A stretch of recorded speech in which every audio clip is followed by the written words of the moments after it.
Prezados irmãos e amigos, eu me chamo Salma Pimentel. Estou de volta hoje para o ensino, mais uma vez, do livro do Apocalipse. Nós estamos estudando a Bíblia e o livro que está nos ajudando é o Apocalipse, que é da minha autoria com o Espírito Santo. Esse livro desvenda todo o mistério que a gente não compreende aqui na Bíblia. Nós estamos estudando as igrejas ainda e hoje vamos estudar a carta que foi enviada à igreja de Sardes. Lendo na palavra de Deus, o capítulo 3, nós vemos o seguinte: e ao anjo da igreja que está em Sardes, escreve: isto diz o que tem os 7 Espíritos de Deus e as 7 estrelas.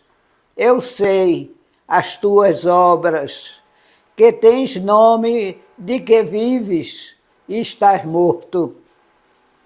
Sê vigilante e confirma o restante que estava para morrer, porque não achei as tuas obras perfeitas diante de Deus. Lembra-te, pois, do que tens recebido e ouvido, e guarda-o, e arrepende-te. E se não vigiares, eu virei sobre ti como um ladrão, e não saberás a que hora sobre ti virei. Mas também tem em Sardes algumas pessoas que não contaminaram as suas vestes, e comigo andarão de branco, porquanto são dignas disso. O que vencer será vestido de vestes brancas, e de maneira nenhuma riscarei o seu nome do livro da vida, e confessarei o seu nome diante de meu Pai e diante dos seus anjos.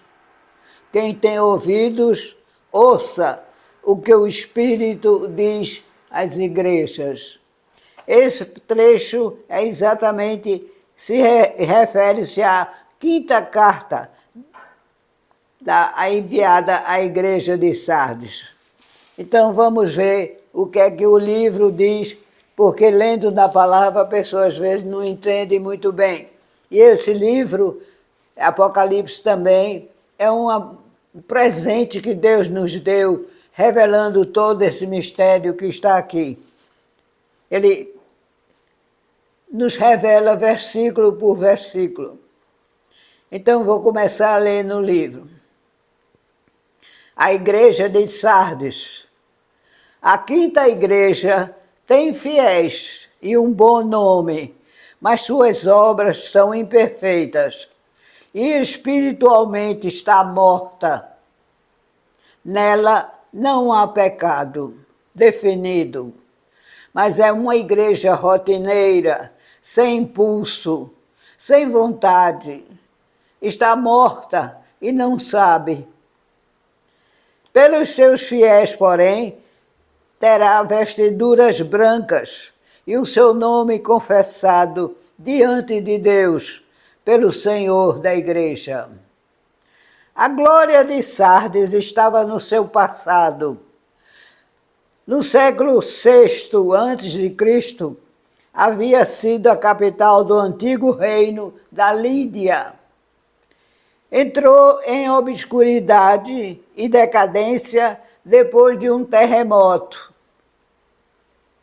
E o seu único destaque foi a construção de grandes e diversas estradas romanas ali construídas, e a sua importante indústria de lã e tinturaria.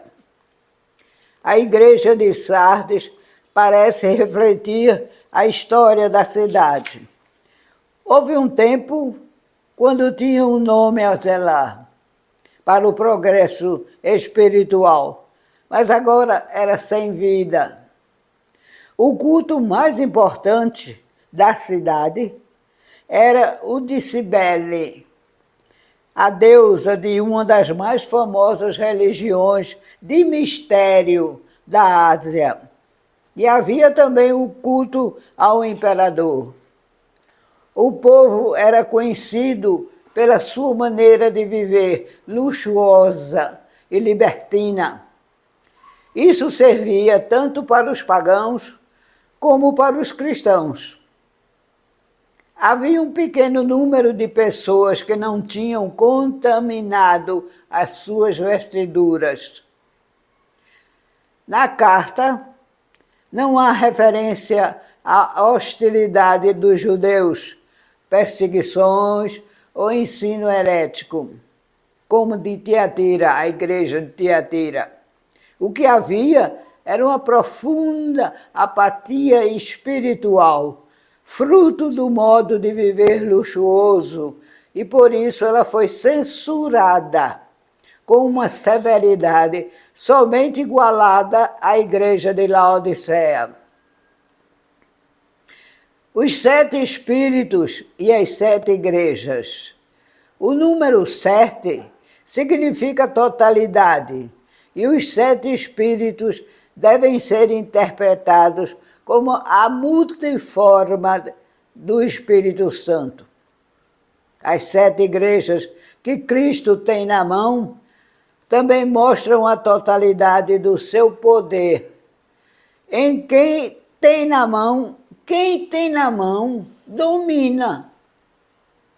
Ninguém pode se interpor entre ele e o mundo, pois tudo depende dele. A frase nos dá a entender que o mundo, como muitas pessoas pensam, não é dirigido nem por anjos, nem por demônios, e nem submetido à influência de estrelas ou dos astros, como a herética ciência de astrologia apregoa aos incautos e incrédulos mortais. A igreja, porém, não estava sem esperança. Ainda não era tarde para acordar. Mas, se o reavivamento não viesse logo, esse pequeno grupo seria vítima da morte espiritual. Muito sério. As suas obras, conhecidas pelos homens como boas, eram condenáveis aos olhos de Deus, por serem imperfeitas e inadequadas. Ela não sofria, como as outras, perseguições e era conhecida como cristã ativa, cheia de boas obras caritativas. Isso nada valia aos olhos poderosos de um Deus que tudo sabe, pois eram atividades religiosas formais, não inspiradas pelo Espírito que dá vida e poder. Eram obras materiais, sem o poder da fé. No versículo 3 nós vemos: João lembra à igreja as suas primeiras experiências, exorta ao arrependimento, e o não atender trará um grande castigo. O Cristo trará um acontecimento inesperado, à guisa de julgamento. O fato não está relacionado à segunda vinda de Cristo, mas a um julgamento condicionado ao arrependimento da igreja. O versículo 4. O torpor em Sardes não era coletivo. Havia alguns fiéis, e para esses o prêmio seria excelente. Andarão de branco junto comigo, é o que Jesus diz. Branco é a cor da pureza, da inocência, sinônimo de luz, cor dos seres gloriosos e transfigurados. Versículo 5. O nome deles jamais seria apagado do livro da vida. Esse livro, que é citado inúmeras vezes no livro da Bíblia, bíblico, contém o nome do santo e a forma da promessa, dá a certeza de salvação no reino de Deus, quando ele for estabelecido. E a promessa de que Jesus confessará o nome deles diante de Deus comprova essa certeza. Eles seriam abençoados se transfigurassem e se aceitassem uma vida melhor espiritual e deixassem de ser tão parados, como está escrito aqui. Então, vocês receberam a explicação sobre o que se pode ver a igreja de Sardes. Até aqui nos ajudou o Senhor. E que vocês aprendam mais a discernir o que tem escrito na palavra de Deus, através desse livro, que nos explica, versículo por versículo, o que realmente a pessoa, lendo na palavra, não entende muito bem. Ele é mais um livro histórico, não é para ser lido como romance, tem que ser um livro de estudo. E muita gente tem esse livro, porque foi distribuído 800 livros que eu dei de graça para a igreja, para o povo da igreja começar a aprender. Então, quem tiver esse livro em casa deve ouvir esses áudios, esses vídeos com a Bíblia aberta, porque vai sabendo também discernir o que ela diz, ligando ao livro. É uma opinião minha, mas ela é muito prática para quem quer realmente aprender. Tudo de bom para vocês e espero voltar em breve para outro estudo sobre a igreja de Filadélfia, que será outro dia. Que Deus os abençoe. Amém.